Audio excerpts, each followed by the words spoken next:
Hey, how's it going everyone? Welcome back to the channel. Today we are going to be reviewing Fatal Frame, Maiden of Black Water, and of course thank you again to Koei Tecmo for providing the code for this. Now this is a game that was originally published in 2014 for the Wii U, remember that? And now it's been released again for the current consoles. So this is actually my first experience with the Fatal Frame series.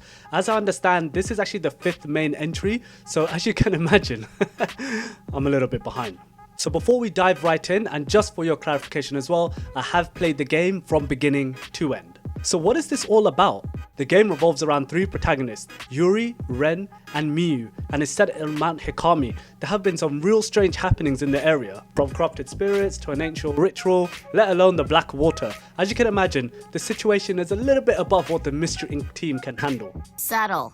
I thought we were over this. In some sense, I would say that Mount Hikami is the 4th main character in the game, not only considering how much ground we cover there, but actually in this game it's a popular suicide spot. This is due to a teaching from this region that humans are born from water and at the end of their lives they return to it. As a result, people looking for death come to the mountain to experience their last moments, while at the same time coming into contact with the mountain's water. We see our characters explore different locations on the island, usually because we're tracking someone to uncover more information or to save someone from a terrible fate. We go through creepy forests to abandoned train stations, shrines, you name it. If it's a place that is a little suspect at night, we're gonna be there. You get to play as each character and experience the unfolding events from their perspective. It is split up into chapters of varying length, or as the game likes to call it, drops, of which there are 14 in total. I also found it really odd that these characters always go exploring these weird places at night. Like, why would you do this to yourself? Saying this, of course, I don't believe we would have gotten the same fright factor if this all took place during the day.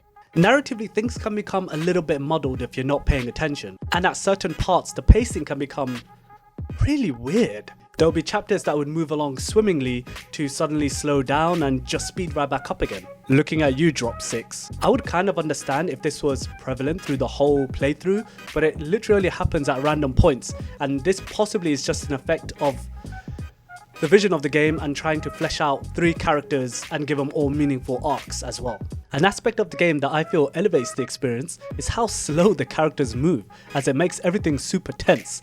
I could see where people who would like to move fairly quickly through the environments would find this kind of annoying, and of course you can just run through the game. However, I really love the aspect of this gameplay. Well, I mean, I hate it because I'm scared, but what makes it so great is that it really makes you feel that anything can jump out at you at any time. And this is not only just limited to movement, simply opening doors are done so slowly and the anticipation is crazy, and picking up items from the ground is accompanied by a thumping beat that you just don't know if something's gonna grab your hand out of the air.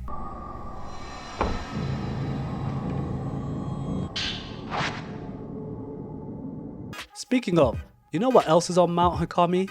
All these damn ghosts and spirits that for some reason just want to put their hands all over you. Some will appear from a distance and actually give you time to mentally prepare yourself, while others will just roll right up on you with no regards to personal space, mouth wide open and everything. Close your damn mouth, we are still in a pandemic. The only way to defend yourself against these demonic forces is through the use of the camera obscura, an antique camera which can not only take normal photos but also deal damage to ghosts in addition to revealing secrets within your surroundings. You also get access to different types of film which you can buy before the start of a chapter or find in the environment. There's loads everywhere, trust me.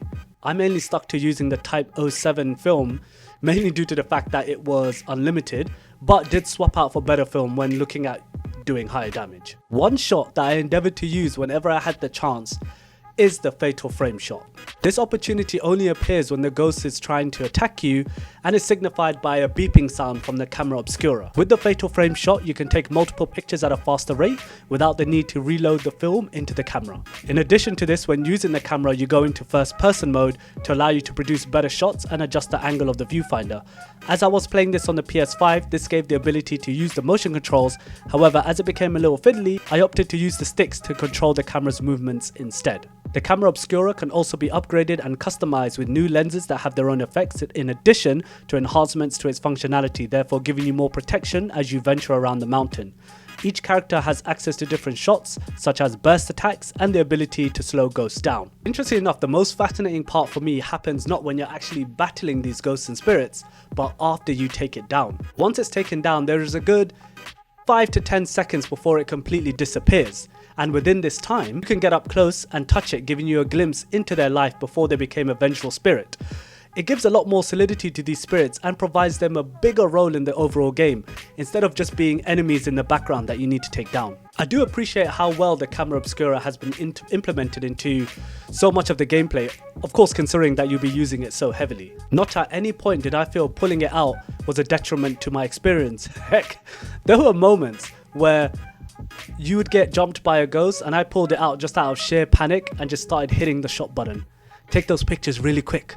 Get that ghost out of my face. You know, overall, I did actually enjoy my time with Fatal Frame, Maiden of Black Water. So much that my experience thus far actually encouraged me to go check out the other entries. The atmosphere was super tense, and maybe it's just me, but I was on edge even from doing the simplest of tasks in the game. Yes, it does have its faults, but as a package, does it deliver? Yes. And would I recommend it? Absolutely. I mean, if you are into your horror games, definitely do go check this one out. But what did you all think? Have you played this game? Do you have a different opinion?